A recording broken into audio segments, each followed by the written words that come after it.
So we're out on the Fogarty Ice Arena, the old hometown rink for us. You ready?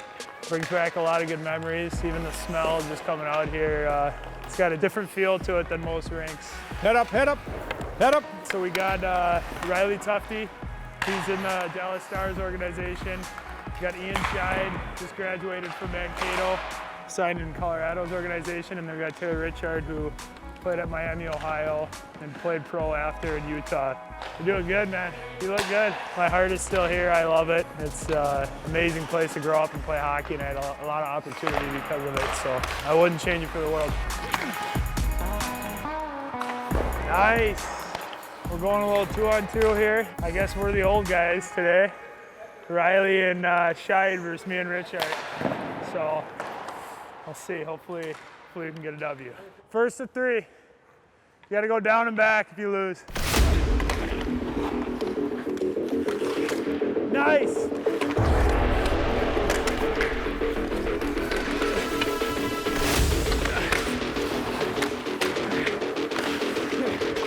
Oh, good idea, Nick. Ah! Pop. Walk it in. Oh, that's a trip. Nice. 2-1, 2-1, guys. I got him, I got him.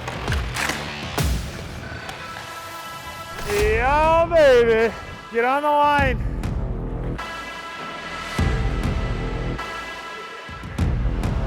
Well, I guess we're doing it. All right.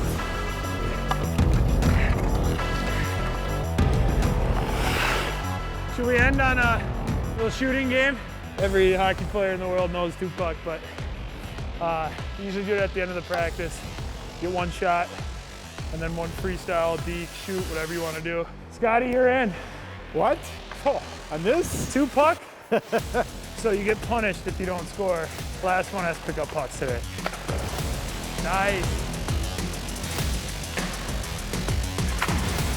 Woo. All right, Riley, pressure's on.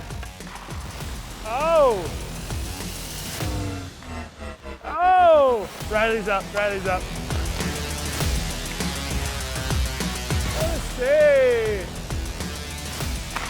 Yes. You walk it in, there you go. Oh! What? That was unbelievable. Pick him up, Riles. Nice, guys. So Scott's a defenseman. That's why I thought, I don't know what he's got. Do you see that out there?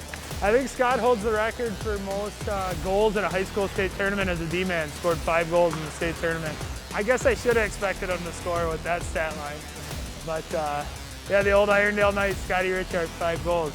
Pretty impressive. He won't tell you about it, but I will.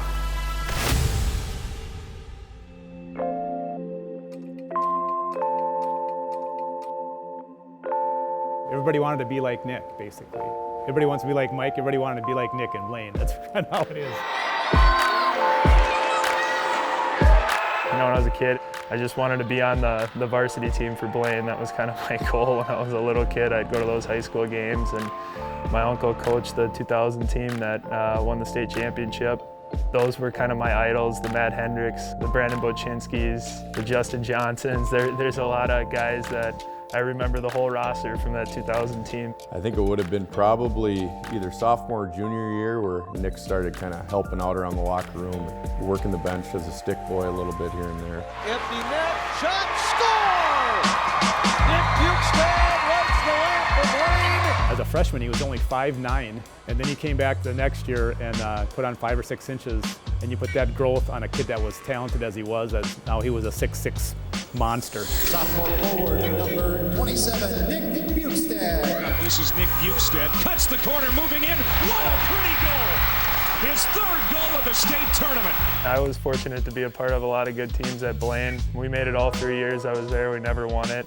We came close. My junior year, Kyle Rao and Nick Leddy kind of took it to us there in the semis. We were up 2-0 going into the 3rd period, and Kyle Rao had a couple goals. Over the years, he always makes fun of me because I think I had a goal off someone's shin pad or something, and then he had a great goal too. I remember that, but I don't know if I ever lost to Blaine growing up, which is nice to say.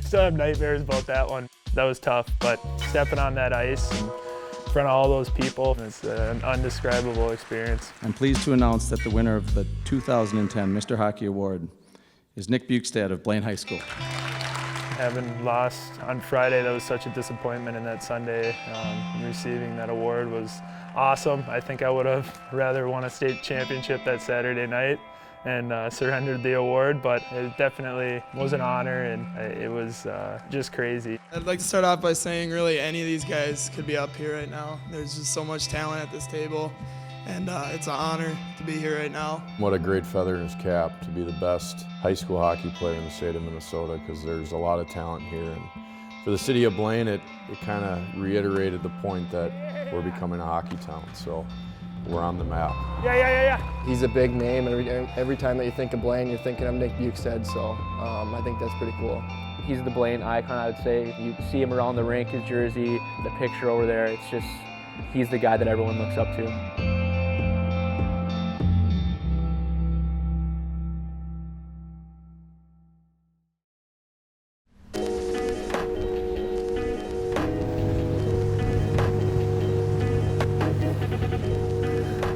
We're out here fishing with a few of my high school buddies. We got Gavin Tufty in the back, Eric Scheid, man in the boat, he's the captain. We're doing some muskie fishing today, which I'm usually a bass fisherman. A little uncharted territory for us, but we'll see if we can get into one. I forgot the net, Tufty forgot his pole, so we're well prepared. It's a fish, man, I swear. So Scheid played at Penn State University. Says it's the best school in the country. I'll disagree with him. Gavin played at Gustavus. So we got a lot of hockey guys that made it Division I and Division III and into the pro ranks. So pretty cool to grow up in Blaine and be a part of that hockey community. Scheid's been known to bring the mood down every once in a while when he's ornery. I'm also the one that's known to catch the fish, so Yeah, all right. that'll bring the mood up. We'll see. I think a lot of kids are lucky to be in Minnesota, and I think that it's a place to stay. A lot of kids think the grass is greener and want to go play at different places, but to be able to play with your buddies that you can be friends with your entire life and make memories and go play at the XL, I think that's amazing. You got Layla, you got Milo there, and then Arya in the pink Packer shirt, which we do not like. Hey Arya, yell "Go Vikings" for us. Oh no, you're making me look bad.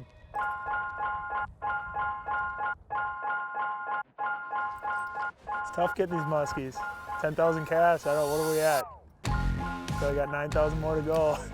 If you maybe want to go skiing, we're not catching any fish, so we need some action, we need some entertainment. We have a life jacket. Come on, man. If you don't want to do it, you don't have to, but.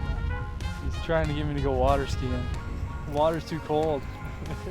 People are gonna think I'm crazy if I'm jumping in the water in October.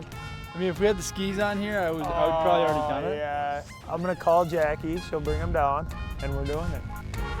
I'll get you a couple towels even. We didn't catch any fish, so they volunteered to water ski for us. It's October 5th, but we're having fun. So This Minnesota summed up right here. yeah, you better like start breathing.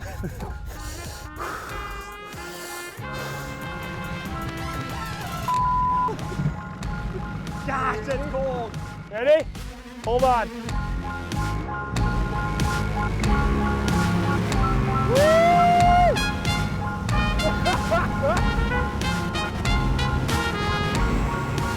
He's doing well. I don't even think he's that cold.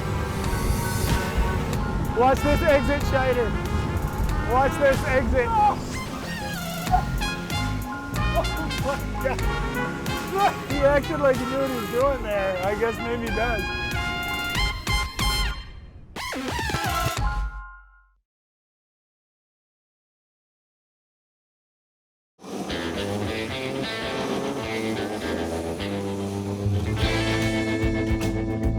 So this is called paddle tennis. This is kind of a foreign sport. It's actually platform tennis. Don't mean to nitpick. This is called platform tennis. This is, I don't know, I just started playing it with Halsey here. I played tennis growing up, so this is a good alternative if you don't want to beat the body up. We had to shovel a little bit, so we'll see how it goes. We got some heated floors. I haven't gotten much in this summer, but he's usually my tennis partner. I used to be better than him, but he's kind of surpassed my skill level, so hopefully you guys only get my winning clips here today. Yeah, I know you guys are just going to throw in a couple winners that Bjugstad has. So Justin actually took tennis lessons during the quarantine? No, that's not true. All right, let's do it. Okay.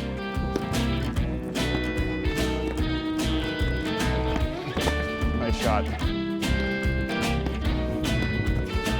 No, I gotta have that. Oh, nice shot. Can't figure this guy's serve out.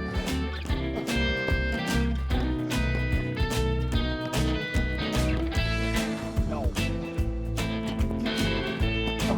Get in! Yes! Now what? Now we do it again. Oh. No, what in that play?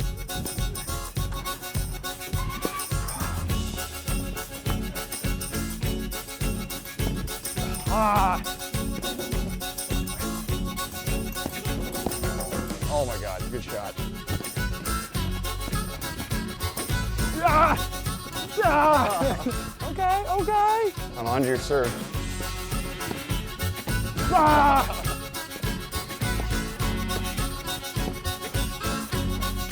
Oh my God, nice shot! The thing that I appreciate most about Nick is that he's just the most genuinely nice guy I think I've ever met.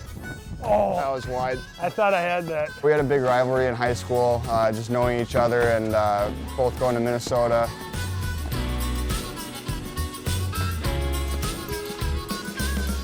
No! Oh, I needed that. No! Congratulations. One of these days I'll beat you. He ended up winning Mr. Hockey as the Player of the Year, so we're really happy for him, but you know, he got the bragging rights there, I guess. Nick, tell us what's next for you. I'm going to the U next year, University of Minnesota.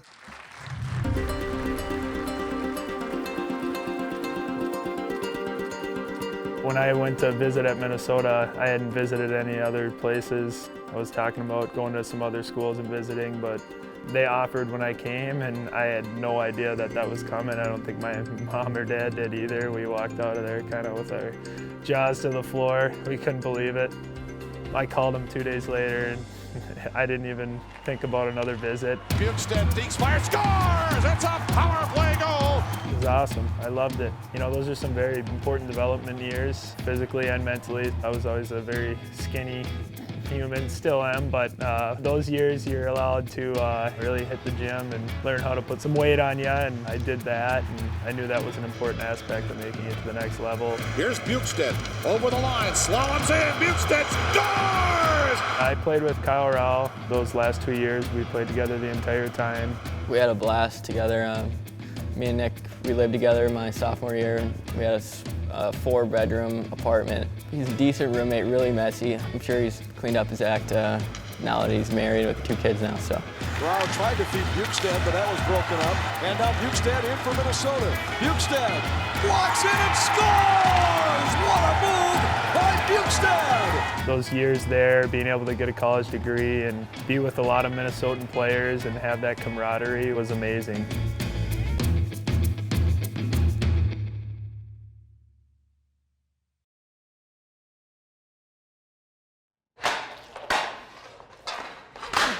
One more. Good. Oh man, it's good stuff. We're at my Uncle Scott's, shooting some bucks today. It's kind of where I grew up, learning how to shoot and screwing around. A lot of Christmases out here with my little cousin Jesse. It's a great place just to come out and kind of get in the groove of shooting, and I don't know, it's kind of like meditation. My uncle, he had a long career and played at the Gophers and had a good few years here in Minnesota as well, so he's going to be a good guy to go to for advice and tweak some stuff here and there. I've always gone there since I was little, so definitely fortunate to have someone like that in my life that has been through it, kind of a mentor for myself. Get your head forward now, that's all you gotta do. With him, when he comes in here now and does stuff, I just kind of remind him of the little stuff. Too far off the toe. When he's comfortable, he scores a lot. And sometimes he puts a lot of pressure on himself, but it's common with every player. They go through little slumps where they're not scoring, and a lot of times they're not believing they're going to score. I mean, when I played with the North Stars, I had a 22-game stretch, and believe me, I know the exact number. I felt like there was a huge weight on my shoulder. The reality is you have to get enough shots. Still always a work in progress, but can always get better. Zach Creasy's dad was one of my assistant coach when I was with the North Stars. And if I wasn't scoring, he would say to me, he goes, "Are you shooting as many pucks?" And I'd say, "Not as many, just because we've been practicing so much." He says, "You better get on it."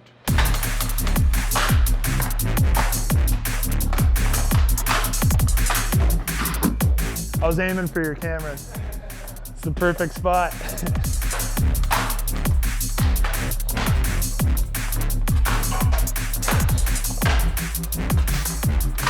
My tape job is not a very good one. I've done this since I was a kid here. I always get crap from my teammates. Huberto said I had the worst tape job in the league when I played in Florida, but for some reason I've always had that opening on the back of my toe. I had a Pee-wee kid tell me one time he tapes his stick exactly like me, and I said, "You don't want to do that. That's not an ideal tape job," but it's always how I've done it, so. Whatever works. Yeah.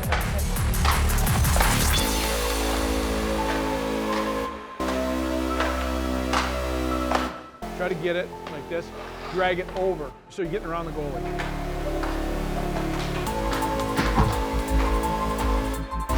There you go. Catch it here, and you drag it right back to there and go to short side.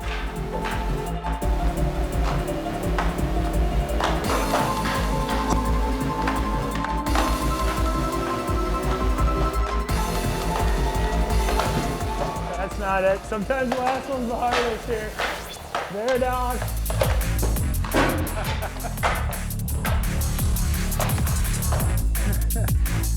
Sometimes the last one, I don't know, doesn't want to go in. Fatigue sets in, but you got to bear down. Don't do that at home, kids. Make sure you bear down.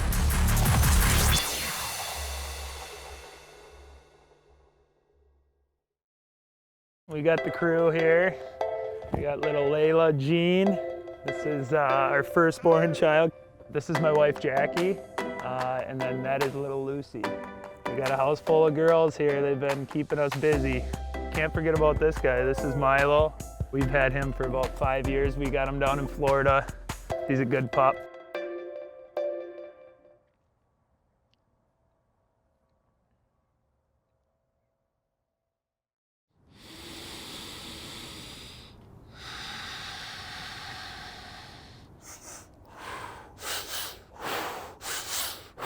This is my former teammate, Jake Pirano. Played with him at the University of Minnesota. We're jumping in the lake today. We're getting, what is it, late November. We'll get the thermometer out. We'll go in the lake here, we'll do some breath work, and usually when we connect with the breath before you get into the water, that calms the nervous system down and makes it a lot easier. Open up that front of the body, then exhale. I started working with Harvey about 4 months ago. Big thing is mobility with him and matching your movements with your breath. A lot of people are probably looking at this thinking it's kind of bizarre, but I think it applies to every human, and especially in today's day and age with all the stressors in our life, I think it's important to tap into that part of our body. Big, yep, big, sip, nice, exhale, beautiful. The cold is perceived in your brain as death, which is fight or flight, sympathetic arousal. So if we can go into that and like meet that head on and learn the tool, which is breath, you're using your senses as feedback loops to your mind of how to control the environment. Fully in, fully out, back to the beginning. Beautiful transition. I want him to play freely this year where he's not protecting his back. So neurologically, if we're in protection states, we don't perform. We can't think, we can't move, we can't make decisions, which is what performance is, especially with the NHL. Can you make decisions in high stress? Can I do this with crowd volume, playoff, things on the line, whatever that is, and not be in protection? When you're ready, inhale, hold. Let the cells do its thing, let the blood move around, let the tissues start to wake up. When you start getting injured, I think that's when you kind of have to reevaluate and look in the mirror and start learning.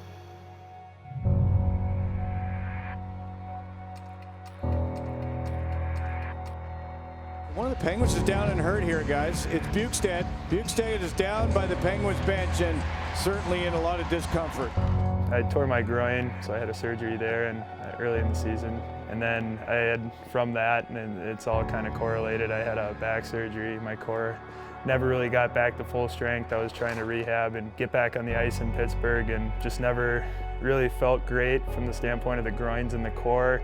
And I think the back kind of took the toll of the workload. He got drilled by Truman. Which one hurt the most? Probably the groin surgery. That was a tough one. Lots of pain. And yeah, I couldn't even sit on an MRI machine for a couple minutes without being in excruciating pain. Hold here, squeeze, squeeze, tighten the body, tighten the body, tighten the body. Again, squeeze, inhale, hold, release on the exhale. I look at these obstacles as opportunities to learn about myself, about my body. So it hasn't been fun, but it's definitely been good for me, for my career. I can take some light from this. Inhale again, squeeze harder, hold. You're either the best at what you do or you do something different, right? And if you can execute and master that difference, well then now you ultimately become that new best.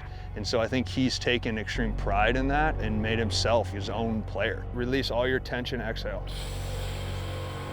We're gonna get ready to go in that water, so let's start transitioning to a place of stillness. You know what to do, you know how this goes. I think for Nick, he's feeling great right now. He's put the work in to prepare himself for this season. And knock on wood, he stays healthy and really helps the Minnesota Wild, which I believe he will. The best pros find ways to be healthy, and that's something I'm continuing trying to learn about myself. And it's definitely a motivating factor from the standpoint of, you know, I want to prove to myself that I can get back. And every year you're going into it with that Stanley Cup in your head, and how awesome would it be to be able to do that in Minnesota.